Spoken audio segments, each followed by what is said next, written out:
সুপ্রিয় শিক্ষার্থীবৃন্দ, আসসালামু আলাইকুম। তোমরা সবাই কেমন আছো? আশা করি ভালো আছো। আমি ফয়সাল আহমদ তোমাদের সাথে আরো একটি ক্লাস নিয়ে এসেছি।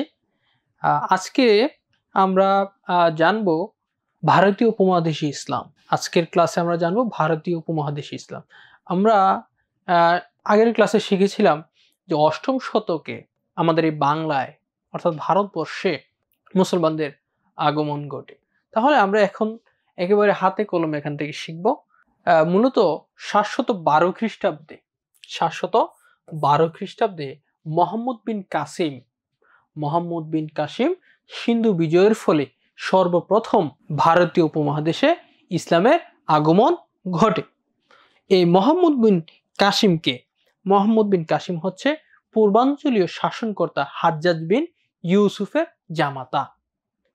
মোহাম্মদ বিন কাসিমকে পূর্বাঞ্চলীয় শাসনকর্তা হাজ্জাজ বিন ইউসুফের জামাতা। এই মোহাম্মদ বিন কাসিম হচ্ছেন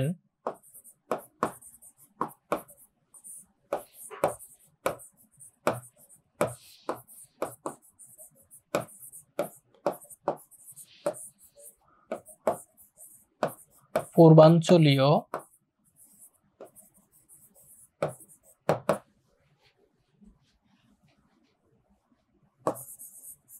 শাসনকর্তা হাজ্জাজ বিন ইউসুফের জামাতা।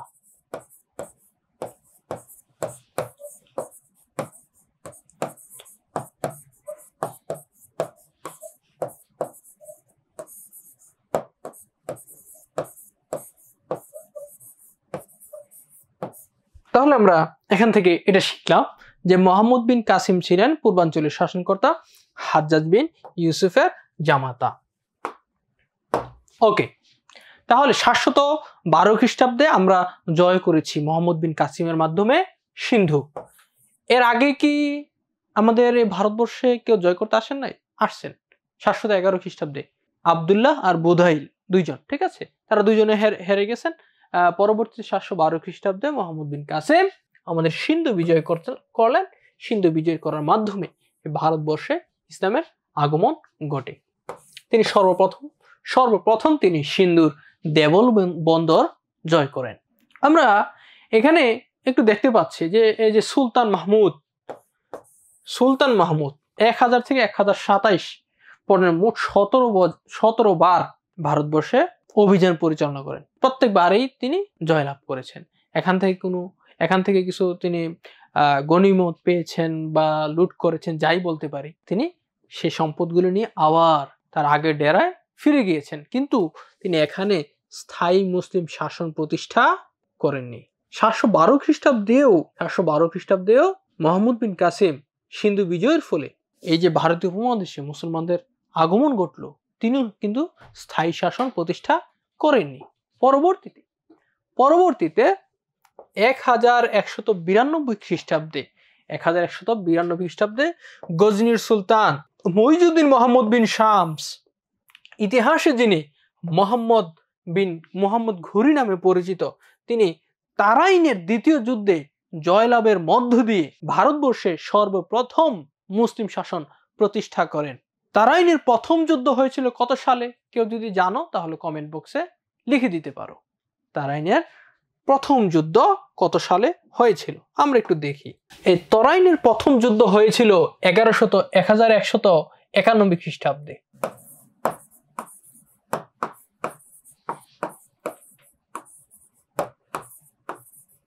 প্রথম যুদ্ধ 1191 খ্রিস্টাব্দে কার সাথে কার হয়েছিল?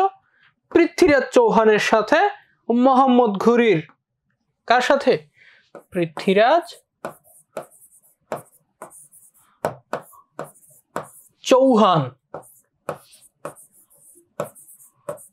চৌহান ভার্সেস মোহাম্মদ ঘুরি। দুইবারই মোহাম্মদ ঘুরি। কেমন? আবার তরাইনের দ্বিতীয় যুদ্ধ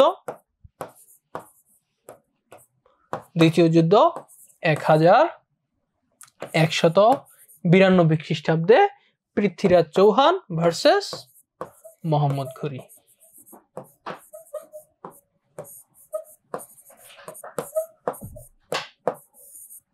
তাহলে আমরা এখান থেকে শিখলাম যে ভারতীয় উপমহাদেশে যে মুসলিম শাসনের স্থায়ী প্রতিষ্ঠা হয়েছে সেটা কার মাধ্যমে?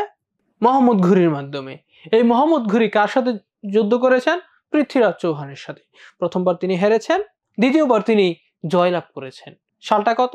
1191, দ্বিতীয়বার 1192। ওকে, আমরা এখান থেকে এতটুকু শিখলাম। তারপরে আমরা পরবর্তী স্লাইডে যাব। আমরা ভারতীয় উপমহাদেশে মোহাম্মদ ঘুরি স্থায়ী শাসন প্রতিষ্ঠা করে দিয়ে গেলেন। তার পরবর্তীতে এখানে তিনি স্থলাভিষিক্ত করলেন কুতুবউদ্দিন আইবেককে। কাকে? কুতুবউদ্দিন আইবেককে তিনি এখানে স্থলাভিষিক্ত করলেন।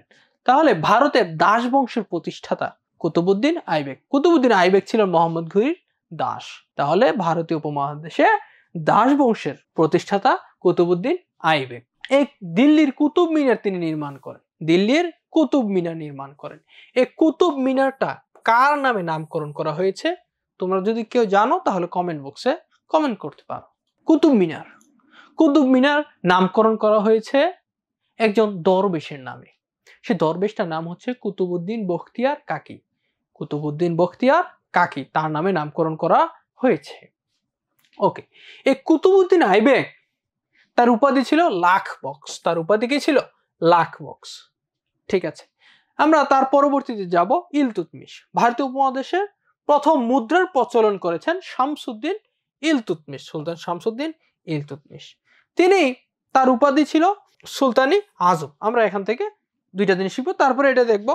দিল্লি সালতানাতের প্রকৃত প্রতিষ্ঠাতা হচ্ছেন ইলতুৎমিশ। ইলতুৎমিশের পরে তার কন্যা রাজকীয় আসন গ্রহণ করলেন, সুলতানের আসন গ্রহণ করলেন। এই কারণে দিল্লির সিংহাসনে আরোহণকারী প্রথম মুসলিম নারী হলেন সুলতানা রাজিয়া। কত সালে তিনি শাসনভার গ্রহণ করেছেন? 1236 খ্রিস্টাব্দে। 1236 খ্রিস্টাব্দে এই যে সুলতানা রাজিয়া, তিনি দিল্লির সিংহাসনে প্রথম মুসলিম নারী। নাসিরউদ্দিন মাহমুদ শাহ তার পরবর্তীতে আসলেন। তিনি ফকির বাদশাহ নামে পরিচিত ছিলেন। কি নামে পরিচিত ছিলেন? ফকির বাদশাহ। তিনি কোরআন নকল, টুপি সেলাই করে জীবিকা নির্বাহ করতেন। কিভাবে জীবিকা নির্বাহ করতেন? কোরআন নকল মানে লিখা, টুপি সেলাই করে জীবিকা নির্বাহ করতেন। এই কারণে তাকে কি বলা হয়? ফকির বাদশাহ বলা হয়। পরবর্তীতে যিনি দিল্লির সিংহাসনে আসেন তার নাম হচ্ছে গিয়াসউদ্দিন বলবন। সুলতান গিয়াসউদ্দিন বলবনের একটা গুরুত্বপূর্ণ বৈশিষ্ট্য হলো রক্তপাত ও কঠোর নীতি। এই রক্তপাত ও কঠোর নীতি জিনিসটা কি? তার যারা উজির, আমলা, মন্ত্রী পরিষদ যারা ছিল, তারা যদি কোনো ভুল করত তিনি খুব কঠোর শাস্তি দিতেন তাদেরকে। অর্থাৎ তার প্রজা, আমলা যারাই থাকতো, তারা যদি কোনো ভুল করতো তিনি তাহলে তাদেরকে কি করতেন? খুব কঠোর শাস্তি দিতেন। আর এটাই হচ্ছে রক্তপাত ও কঠোর নীতি। এই সুলতান গিয়াসউদ্দিন বলবনের দরবার অলঙ্কৃত করেন আমির খসরু। কে? আমির খসরু। আমরা এটা একটু জানবো পরবর্তীতে। আমরা খলজি বংশের মধ্যে চলে যাব।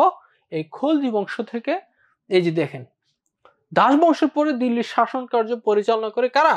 খলজিরা। খলজি বংশের প্রতিষ্ঠাতা জালালউদ্দিন খলজি। খলজি বংশের শ্রেষ্ঠ সুলতান আলাউদ্দিন খলজি। খলজি বংশের শ্রেষ্ঠ সুলতান আলাউদ্দিন খলজি। এই আলাউদ্দিন খলজি তিনি শ্রেষ্ঠ হলেন কিভাবে? এটা জানবো। মূলত তিনি দ্রব্যমূল্যের নিয়ন্ত্রণ ও মূল্য নির্ধারণ করে দিয়েছিলেন। কি করছেন? আরো অনেক কিছু আছে, দেবলগিরিতে রাজধানী স্থানান্তর, তো পরীক্ষাতে এটা আসছে আর কি, যে দ্রব্যমূল্য নিয়ন্ত্রণ ও মূল্য নির্ধারণ করে দিয়েছেন কে? আলাউদ্দিন খলজি। এটা জিনিসটা কি? জিনিসটা হচ্ছে আমরা আমাদের বাজারে মাঝে মাঝে ভোক্তা অধিকার পরিষদ নির্ধারণ করে দেয় না, যে তেল 160 টাকার বেশি লিটারে বিক্রি করা যাবে না, এভাবে নির্ধারণ করে দিয়ে দেয় না? এটাই হচ্ছে দ্রব্যমূল্য নিয়ন্ত্রণ ও মূল্য নির্ধারণ করে দিয়েছেন আলাউদ্দিন খলজি। তারপরে দেখেন পদ্মিনী উপাখ্যান রচিত হয় আলাউদ্দিন খলজির চিতুর আক্রমণ নিয়ে। এই আলাউদ্দিন খলজি ছিলেন প্রথম শাসক, মুসলিম শাসক, যিনি দক্ষিণ ভারত জয় করেছেন। মূলত দক্ষিণ ভারতের যে তামিলনাড়ু, ঠিক আছে, এই তামিলনাড়ু আসলে জয় করা খুব কষ্টকর ছিল। আলাউদ্দিন খলজি দক্ষিণ ভারত জয় করেছেন। এই কারণেই তো তিনি খলজি বংশের শ্রেষ্ঠ সুলতান ছিলেন। তার সেনাপতি ছিলেন মালিক কাফুর। তিনি কি করেছেন? আলাই দরজা তৈরি করেছেন। তারপর আমরা তুগলক বংশে দেখব। তুগলক বংশের প্রতিষ্ঠাতা কে? তুগলক বংশের প্রতিষ্ঠাতা হচ্ছে গিয়াসউদ্দিন তুগলক। তুগলক বংশের প্রভাবশালী শাসক ছিলেন মুহাম্মদ বিন তুগলক। প্রতীকী মুদ্রা চালু করেন মুহাম্মদ বিন তুগলক। প্রতীকী মুদ্রা চালু করেন কে? মুহাম্মদ বিন তুগলক। তুগলক বংশের রাজধানী স্থানান্তর করেন দিল্লি, দেবগিরি দিল্লি, ঠিক আছে, দেবগিরি দিল্লি, কে? মুহাম্মদ বিন তুগলক। এখান থেকে সবচেয়ে গুরুত্বপূর্ণ যে তথ্যটা সেটা হচ্ছে মুহাম্মদ বিন তুগলকের শাসনামলে, মুহাম্মদ বিন তুগলকের শাসনামলে ভারতবর্ষে এসেছেন কে? মরক্কোর পর্যটক ইবনে বতুতা। তাহলে এখান থেকে খুবই গুরুত্বপূর্ণ এই তথ্যটা, মরক্কোর পর্যটক ইবনে বতুতা ভারতবর্ষে এসেছেন কার আমলে? মুহাম্মদ বিন তুগলকের আমলে। ভারতবর্ষ ইবনে বতুতা কিন্তু দুই জায়গায় আসছেন, একটা হচ্ছে ভারতবর্ষে আসছেন, আরেকটা হচ্ছে বাংলাদেশে আসছেন, ঠিক আছে, বাংলায় আসছেন। তাহলে যদি প্রশ্ন করে মুহাম্মদ বিন তুগলক ভারতবর্ষে কার আমলে এসেছেন, দুঃখিত, ইবনে বতুতা কার আমলে ভারতবর্ষে এসেছেন? মুহাম্মদ বিন তুগলকের আমলে। কত সালে? 1333 সালে। বাংলায় কার আমলে এসেছেন? গিয়াসউদ্দিন আজম শাহ। ঠিক আছে, আমরা এটা পড়বো, সমস্যা নেই। তাহলে এটা আমরা শিখবো। তুগলক বংশের শেষ সুলতান মাহমুদ শাহ। আমরা এখান থেকে এই টপিক থেকে এটা খুবই গুরুত্বপূর্ণ, এটা আমরা শিখবো গুরুত্বের সাথে। আমরা এবার কিছু প্রশ্ন সলভ করি, দেখি কাদের নলেজ কতটুকু হয়েছে। যারা পারো কমেন্ট বক্সে অ্যান্সার লিখতে পারো। দিল্লির প্রথম স্বাধীন সুলতান কে? দিল্লির প্রথম স্বাধীন সুলতান কে? দিল্লির প্রথম স্বাধীন সুলতান কে? কুতুবউদ্দিন আইবেক। দিল্লির প্রথম স্বাধীন সুলতান কে? কুতুবউদ্দিন আইবেক। সূচনাকালে বাংলা নববর্ষের সঙ্গে সবচেয়ে নিবিড় সম্পর্ক ছিল কার? বাংলা নববর্ষের সাথে সম্পর্ক, বাংলা নববর্ষটা তৈরি করেছে কে? সম্রাট আকবর। তো সম্রাট আকবর বাংলা নববর্ষ কেন তৈরি করছেন? খাজনা আদায়ের সুবিধার জন্য। বাংলা সনকে কি বলা হয়? ফসলি সন। বাংলা সনকে কি বলা হয়? ফসলি সন বলা হয় না? এই বাংলা সন আছে, আমরা বাংলা সন নিয়ে একটু জানি। ওকে, বাংলা সন, এই বাংলা সনের অপর নাম কি? ফসলি সন। বাংলা সনের অপর নাম কি? ফসলি সন।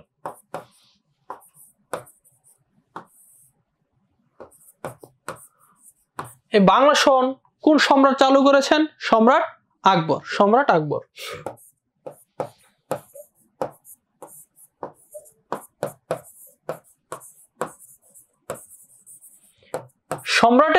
সম্রাট আকবরের রাজস্ব মন্ত্রী টুডরমল মূলত এই বাংলা সনটা চালু করেছেন। কে? টুডরমল, রাজস্ব মন্ত্রী।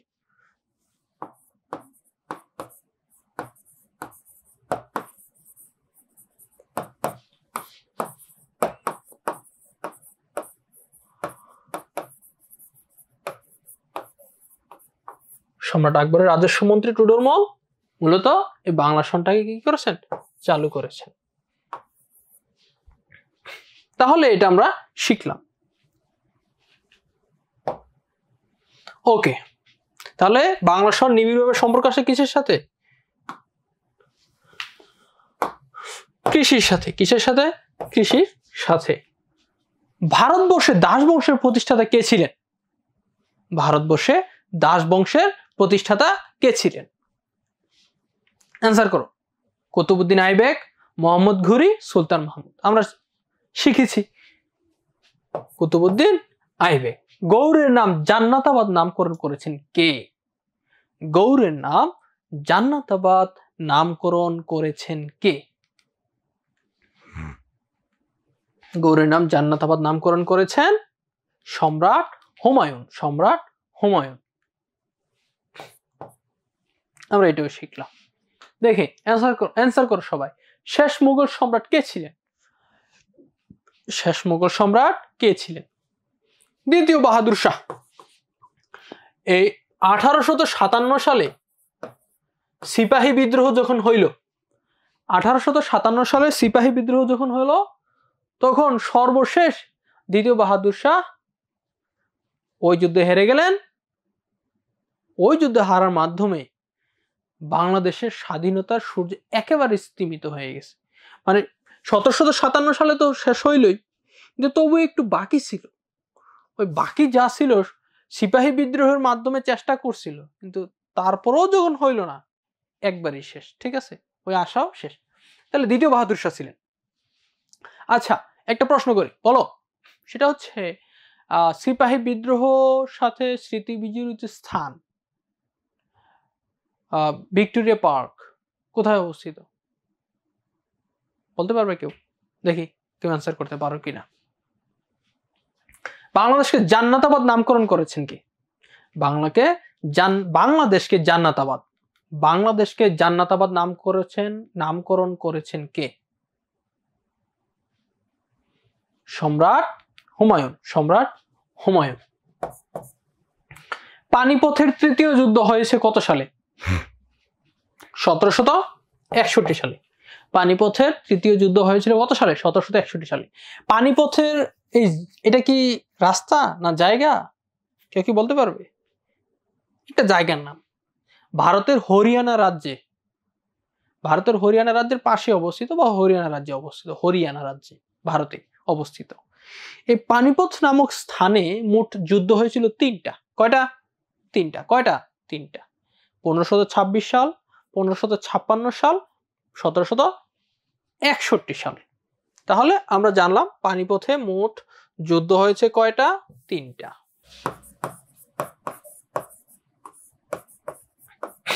পানিপথের প্রথম যুদ্ধ 1526 সালে, দ্বিতীয় যুদ্ধ